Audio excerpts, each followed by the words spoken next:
តោះបងបងមើលវិឡាតូនមកខ្ញុំទាំងអស់គ្នាបងចានេះសកម្មភាពជាងចាកំពុងតែសាងសង់វិឡាតូរបស់យើងណាបងបងហើយសម្រាប់ម៉ូតនេះដែរគឺជាម៉ូត A បងបង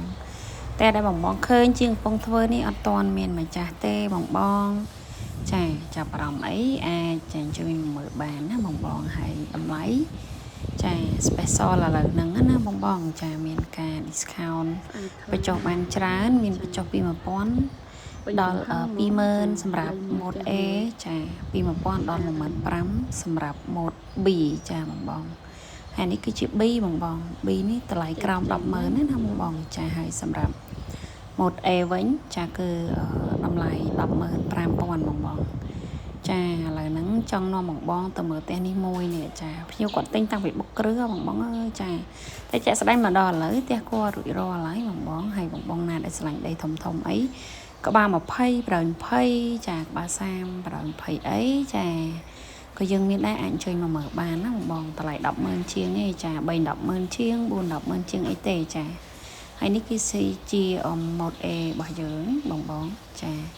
ធំតលាយចាសាច់ដី10x20សាច់ផ្ទះ8 15កន្លះបងធំស្អាតមែនតែនហើយផ្ទះនេះភ្ញៀវមានការកែច្រើនបងចាគាត់កែដូចជាគាត់ដាក់តមកមុខហ្នឹង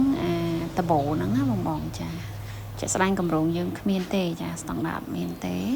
គាត់តខ្លួនឯងចាហើយសម្រាប់ A នេះចំណតឡានចតបាន2គ្រឿងបងមកក្រោយណាចាធំតលាយស្អាតសំឡងឥត20បងអើយចាទៅចូលមកតែជាត្មងហ្នឹងបងចាហើយនេះគឺជាកន្លែងទទួលភ្ញៀវបងចាហើយកន្លែងទូភ្ញៀវនេះធំហ្មងបងចាហើយភ្ញៀវគាត់ដេកស្អាតបងអូយចាគាត់ដូរតាំងក្របបាតហើយគាត់ដេកទៀតចាជាក់ស្ដែងយើងដាក់ក្របពណ៌សបងនេះគាត់ដូរខ្លួនឯងទេក្រូចាគាត់ថែមថយលុយមួយជាងស៊ីស៊ូមួយជាងអីចឹងណាចាចាហើយគាត់មានការដេកស្អាតខ្លាំងមែនតែនបងអើយហើយផ្ទះនេះគាត់កែចាម្ចាស់ផ្ទះគាត់កែជាមួយនឹងប្រកាន់ដៃហើយកែជាមួយនឹងចក្រានបាយខាងក្រោយហើយដេកនេះគឺគាត់ដេកជាក់ស្ដែងយើងទៅលាយបងតែគាត់មានការដេកខណ្ឌមកកណាត់បែបហ្នឹងមានអីបងស្អាតចាស្អាតបងនិយាយទៅខ្ចីញញបងអើយចាហើយខាងក្រោយនេះគាត់មានការកែចក្រានបាយចាហើយធ្វើមីនីបាបងអើយស្អាតខ្លាំងណាស់ចាហើយគាត់យកទៅលាយជាក់ស្ដែងនៅខាងក្រោយនេះយើងមានកន្លែងដាក់អីវ៉ាន់មួយបន្ទប់ទឹកមួយជាមួយនឹងចក្រានបាយបងចាហើយម្ចាស់ទៀតនេះគាត់កែណាចាហើយនេះទូតាំងរបស់គាត់ពីមុខក៏ដាក់បានពីក្រោយក៏ដាក់បានអូយអែមខ្លាំងតែននិយាយទៅចូលមកស្រឡះទៅជាក់ភ្នែកហ្មងចាមានពលឺចេញចូលគ្រប់គ្រាន់ចាអូយបងស្អាតដែរចាឥឡូវហ្នឹង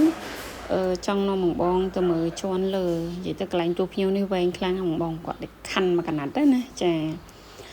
ជាក់ស្ដែងកន្លែងទូភ្ញៀវនេះ4ម៉ែត្រគុណនឹង12កន្លះចាអូយធំខ្លាំងណាស់ចាហើយនេះឡើងមកដល់ជន់លើយើងបាន3បន្ទប់គេង3បន្ទប់ទឹក1កន្លែងទទួលភ្ញៀវជាក់ស្ដែងបងថតបានតែបន្ទប់មេគ្រួសារមួយគឺធ្វើអត់តាន់ហើយនេះមេគ្រួសារទឹកមេគ្រួសារមកទេក្រៅពីនឹងខ្ញុំថតអត់បានជាប់ទេបង